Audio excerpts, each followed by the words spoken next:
নমস্কাৰ সকলোকে স্বাগতম জনাইছো আজিৰ ভিডিঅ'টিলৈ। আজিৰ ভিডিঅ'টিত আমি আলোচনা কৰিম ইউনিট ডিজিটৰ কিছুমান ট্ৰিক্স আৰু এই ট্ৰিক্সসমূহ জনাৰ পিছত গভৰ্ণমেণ্ট এক্সামসমূহত অহা ইউনিট ডিজিট সম্পৰ্কীয় যিকোনো কুৱেশ্যনৰ এনসাৰ অতি কম সময়ৰ ভিতৰতে আৰু অতি সহজতে কৰিব পাৰিব।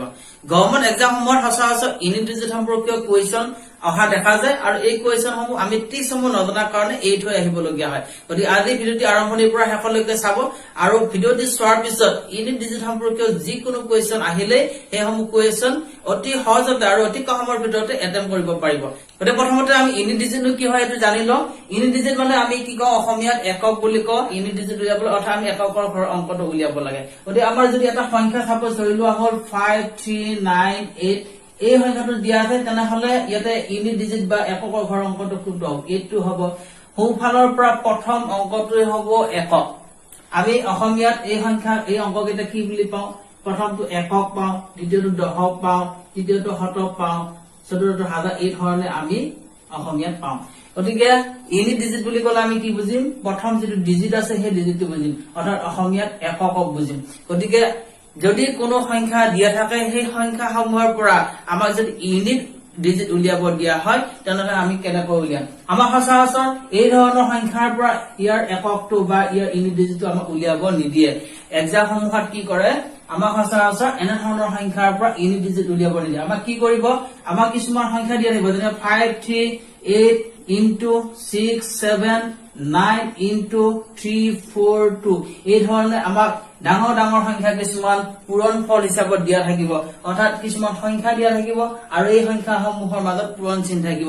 এই ধৰণে যদি দিয়া থাকে তেনেহলে এই সংখ্যাটোৰ পূৰণ ফল, এই সংখ্যাকেইটাৰ পূৰণ ফল যিটো পাম সেই পূৰণ ফল পোৱা সংখ্যাটো ইউনিট ডিজিট কি হব সেইটো আমাক কুৱেশ্যনত সুধিব।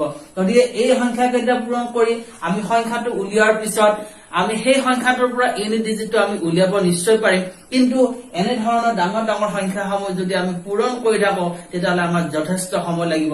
কিন্তু আমাৰ যি ট্ৰিক্স আছে সেই ট্ৰিক্সসমূহ জনাৰ পিছত অতি সহজতে আৰু অতি কম সময়ৰ ভিতৰতে এনে ধৰণৰ যিমান ডাঙৰ সংখ্যা দিয়া থাকিলেও তাক সহজতে কৰিব পাৰিব। গতিকে এই কুৱেশ্যনটো যদি আমি চাওঁ ইয়াতে আমাৰ ইউনিট ডিজিটটো উলিয়াব দিছে। এইকেইটা আমাৰ সংখ্যা দিয়া আছে আৰু এইকেইটা পূৰণ ফল হিচাপত দেখুওৱা হৈছে আৰু ইয়াৰ পৰা আমি ইউনিট ডিজিটটো যেনিবা উলিয়াব লাগে। তেতিয়াহ'লে আমি কি কৰিব নালাগে? আমি এই সংখ্যাকেইটা পূৰণ কৰি তাৰ পূৰণ ফল উলিয়াব প্ৰয়োজন নাই। আমি পূৰণ ফল উলিয়াব নালাগে। আমি কি কৰিব লাগিব? এনে ধৰণৰ যদি কুৱেশ্যন দিয়া থাকে যে কেইটামান সংখ্যা দিয়া আছে আৰু সেই সংখ্যাকেইটা পূৰণ ফলৰ ইউনিট ডিজিটটো যদি আমি উলিয়াব লাগে তেনেহলে আমি কি কৰিব লাগিব? আমি সেই সংখ্যাকেইটাৰ ইউনিট ডিজিট কেইটা আমি ফকাছ কৰিব লাগিব। ইউনিট ডিজিট কেইটাৰ ওপৰত আমি ফকাছ কৰি এই ইউনিট ডিজিট কেইটা যদি আমি চাওঁ এটা প্ৰথম ইউনিট ডিজিট আছে 8 আৰু দ্বিতীয়টো ইউনিট ডিজিট আছে 9। 8 আৰু 9 এই দুটা পূৰণ কৰিলে আমি কিমান পাম? 72 পাম। 8 আৰু 9 পূৰণ কৰাৰ ফলত 72 পালো। এই 72 আকৌ আমি কি কৰিব নালাগে? 72ত ফকাছ কৰিব নালাগে। কিহত ফকাছ কৰিব লাগিব? আমি 2ত ফকাছ কৰিব লাগিব, 2ত ফকাছ কৰিব লাগিব। আৰু এই 2টো আৰু 2টো পূৰণ কৰাৰ ফলত আমি ৰিজাল্ট কিমান পাম? 4 পাম। অৰ্থাৎ আমাৰ ইউনিট ডিজিটটো হ'ব এই দুটা সংখ্যা পূৰণ কৰি যিটো সংখ্যা পাম তাৰ ইউনিট ডিজিটটো হ'ব 4।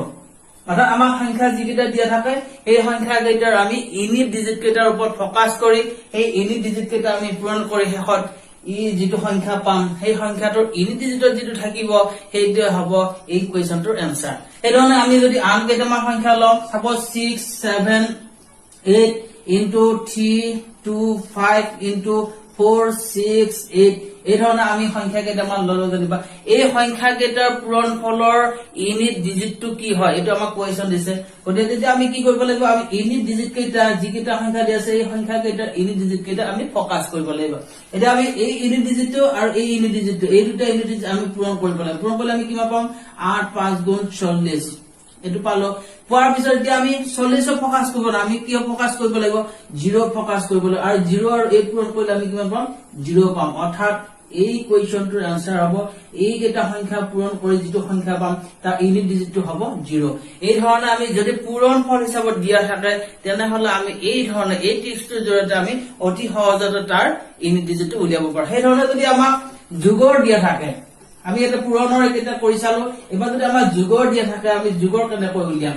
সাপোজ 359 plus 678 plus 4 6 9 এই ধৰণে আমাৰ সংখ্যা কেইটা আমাৰ এবাৰ যোগত দিয়া আছে যদি এই ধৰণে যোগত দিয়া থাকে আমি কি কৰিব লাগিব আমি যেনেকৈ পূৰণত কৰিছিলো সেই ধৰণে আমি একৰ ঘৰৰ অংক কেইটা আমি কি কৰিব লাগিব ফকাস কৰিব লাগিব এতিয়া একৰ ঘৰৰ অংক কেইটা যদি আমি যোগ কৰো 9 আৰু 8 যোগ কৰিলে কিমান পাম 17 পাম আৰু এবাৰ 17 ৰ আমি কি কৰিব লাগিব 7 টো ফকাস কৰিব লাগিব আৰু এই 7 টো আৰু এই 9 টো ফকাস কৰিলে আমি কি পাম 7 আৰু 9 প্লাস কৰিলে আমি কি পাম 16 পাম আৰু এই 16 টোৰ ইউনিট ডিজিট হৈছে 6 গতিকে এই কেইটা যোগ কৰিলে আমি ইউনিট ডিজিট কি পাম 6 পাম অৰ্থাৎ 6 is the correct answer for this question গতিকে এই ধৰণে আমি যদি যোগ অথবা পূৰণফল হিচাপত দিয়া থাকে তেনেহলে আমি ইউনিট ডিজিটটো এই ধৰণে অতি সহজতে এই টিপছটোৰ জৰিয়তে আমি উলিয়াব পাৰো